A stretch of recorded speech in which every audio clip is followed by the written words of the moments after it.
Welcome back to Foundation. It's a frosty morning here in Ireland, and I have got my game to 650 people, and it's month 139, so a huge amount of time has passed. I think I have 100 more people than the last time I checked in, and I believe this will be my last video, so looking forward to seeing this village being completed and starting another project. One small addition I made since I talked to you last is this little village using the forest folk mod. This is a bunch of tree houses, so I have some houses, and then I have some mushroom huts here. So basically this village exists in order to gather mushrooms from the forest. And I've got a couple of security towers. I look closely at the ground level, which is hard to see with all the trees. I have a fuel cart, and I also have a couple of markets. So this was just a small addition that I made far along the river to take advantage of some of this forested area. But the main addition, since I talked to you last, is a new castle, and this is why it took so long to do this video, and so many months have passed in game because I was building this castle and it took an absolute eternity to build. It was about 950 polished stone. So not only did I have to produce all of that stone, but I had to wait for it to be built. And this is quite far from the main village, so if I look down here, my main town is here, then the monastery is here, and then the castle is on the next hill. So what I did is I started out by burning off all the trees with the fire mod to create a cleared space. Then I laid out my walls so that I could see kind of where I wanted things to be. When I build a castle, I like the walls to be more or less level. It didn't quite work out that way, but they are more or less level as I go around. So I kind of shaped the castle based on the contours of the hill that I had. I used the terrain mod and I used the large landform to create this central piece. I added some detail with smaller landforms around, and that became the centerpiece for what I'm calling the high castle. Then I created a terrain staircase coming down, so a bit of terrain here to create a platform, and then a platform with two staircases going down either side, just to make it a little more interesting than a single staircase going down. Inside the castle, I have the constable's keep, so this is the constable with his soldiers, and that keep is unlocked in the kingdom. Now, how did I get the kingdom unlocked finally? So I have 200 as a rating in kingdom.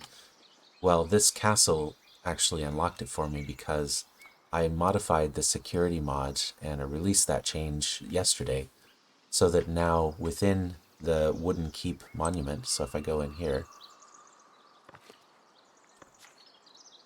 within the wooden keep monument now, if I do guards and I scroll down, I have all of these security mod pieces, and these all now generate kingdom splendor. So using that, I was able to kind of overcome that huge deficit that I had in Kingdom Splendor, and that allowed me to unlock everything, including the Constable's Keep, and importantly, the job of vassals. So if I go into my progression and look here, there's a job called Vassal. Requires a rating of 50. This one is really important if you use the Authority mod, because it allows you to use an unlimited number of knights as vassals producing authority. So basically they're knights who, instead of going out on military missions, they work for you in the regime, so to speak, by administering your realm. So for example, here's a vassal's quarters, and this requires 2 rooms and 10 decorations. So it requires a little bit of space, but it employs 1 knight. So if I'm in here and I can employ any of the knights that are in my other keep, and that will take them out of the list of soldiers available for missions, and it will put them to work producing authority. So those vassal jobs are important because most of the authority jobs are limited in terms of how many of the same job you can have. For example, you can only have 1 lord and 1 lady. You can only have 1 of most jobs within authority. But with the vassal job, you can have as many knights as you want. Now, knights themselves are difficult to come by because they're gained by having lots of soldiers, and having more soldiers requires more golds to maintain them. But it's not that difficult. I have 3 knights, for example, at the moment, and that produced enough authority to allow me to purchase a number of new territories throughout my realm. So I think, especially in the late game, if you are struggling with authority, getting that vassal employed is really important. If I were to continue playing the game beyond the current population level, I think I would try to get more knights so that I could get more authority and vassals. So I have this outer bailey. So here it's just a double gate. I kind of like this style of castle where you have multiple closed off sections. Although I didn't do that in the main section because there's not a lot of room. So how did I design the castle? First off, I have 3 gates. So this is the main gate going down to the monastery. And I wanted the market to be at the main gate so that anyone coming from the monastery would have quick access to this market. This market has one of everything that I'm producing. So just to take a quick look at all the different foods that I ended up producing in this game.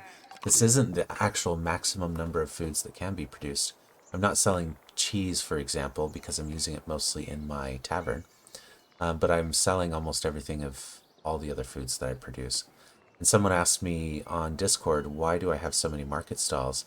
Well, it's because I'm mitigating against any one of these food supplies running out. So even though I don't need this many foods, it helps to have as many different kinds of foods as possible, especially with the seasons mod, because different weather favors different foods. And I have 3 of the goods that I produce: pottery, clothes, and candles. I never ended up producing common wares, although I could, but I never ended up doing that. And in terms of anything else that would be possible, shoes would be the other one. I'm mostly exporting shoes at the moment, so I don't have a lot of those. And furniture, which requires wood. I usually only do a furniture industry if I have tons of wood, and I do have a fair amount of wood in this game, but I never hugely expanded my wood production, so I avoided using furniture. I have my 2 luxuries, jewelry and sugar, and jewelry's actually doing quite well now, mostly because of my military missions that brought home some extra jewelry. And then I have 3 fuel carts, all using coal, which is the most, charcoal, which is the most efficient fuel. So that's the market. I have lots of builders' huts, which were used originally. I could probably demolish a lot of these now, but they were used originally to shorten the amount of time that it would take to build by employing the builders locally. Then I have my surf area, so this is basically all the market tenders and builders. And again, built with my housing mod. I added a new model a couple of days ago, this 2-story surf house. So I don't want to make hugely tall surf houses because they are made of logs. They don't have planks. So they are basic materials they're using. But I figured this one was fairly realistic still. It uses a kind of supporting structure on the story above the main story, and it uses stone at the bottom. So I was able to get a 2-story surf house, which I really like. So that's a little street for the surfs. Around the corner we have the entertainment, so all 3 entertainment tents. This little gatehouse here is living quarters, so this is just some extra housing. Kind of like a dormitory. Here's the church. It's not a huge church, but I think there's only about 60 people living on the hill, so I don't have to cater to a huge amount of people. This church has 130 slots in it. It has a lot of little pieces kind of overlapping. And here's another vassal's quarters, so this is another knight producing authority from here. Then I have the high class housing district, which isn't much used at the moment. There's only 2 people living here because I haven't promoted any of my market tenders who are living up on the hill. But I could, and that could shift a few people into that nicer housing district there. Again, built by my housing mod. Then I have the tavern. So this is a tavern in 2 pieces. Over here I have some of the service counters and then a couple more service counters here, plus a living quarters. So if I look here, I'm giving room for 16 people to live, mostly over here. I have 3 different service counters, and I have I think 2 public lounges, which give me a total of 16 people, which can be actually not quite enough. If you have a tavern in the middle of a town, I'd say you'd need more room than that. The public lounge space in a tavern is the number of people that can simultaneously use the tavern. So at the moment, I have 44 commoners and 20 citizens. If this were my main tavern, I'd need more space for them. Here in the courtyard, I'm building a knight statue, which is waiting on some gems. I used a little terrain block to elevate this so that it wasn't just sitting on the ground. Here's another vassal's quarter, which I already showed you. Now, the walls themselves, I haven't actually populated all the guards that could be managing these walls. I don't really need guards because the security rating of this castle is so huge on its own. So there aren't any guards patrolling the top of the walls, but I added a few doors just for effect. So that's the castle. I'm calling it the High Castle. I really like how it turned out. I think one important thing was to clear the trees around it, make it more realistic. Otherwise, it was sort of surrounded by trees, and anybody on the walls looking out would not be able to see what's going on in the surrounding area. So that castle is now complete, and that added about 100 people between all the different jobs that I added up here, plus some supporting jobs and the forest folk living down in the forest there. I've been through several years in game and I've never run out of food, so I basically stopped worrying about food production. The only production that I was updating was my stone masons because I needed so much polished stone. I made sure to add more stonemason huts. I think I added 4 more, and I upgraded all of them as well with mathematics.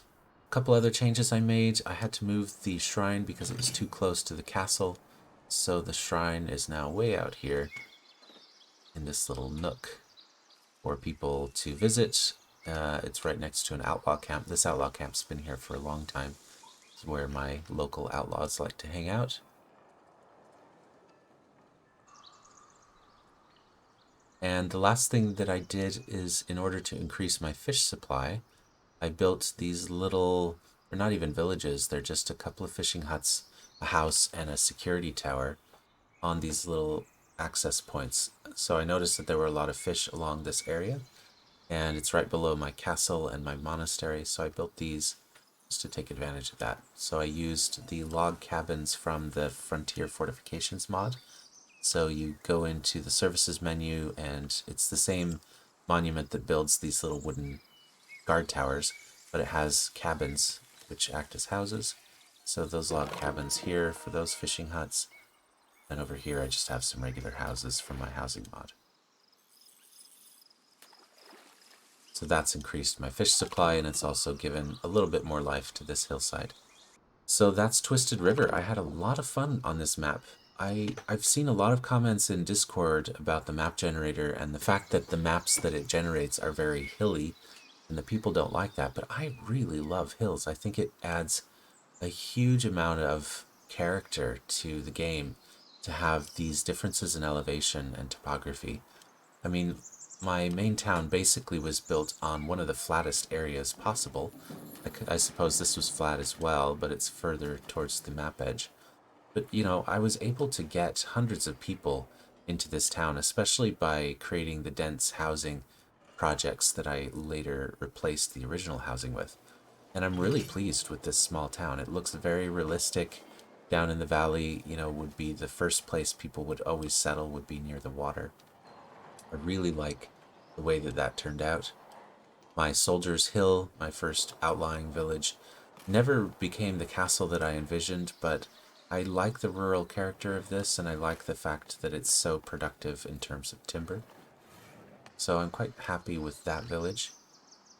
My monastery, which I started building early on, is very beautiful. I think were I to continue the game, I would probably rebuild the monastery. It's using mostly rustic pieces, so it's not very fancy. It's not very organized. I had to basically add new wings all the time as I was expanding the different functions. But it's functional, and I really like the rural character again of this monastery. But it probably could use a little bit of an upgrade.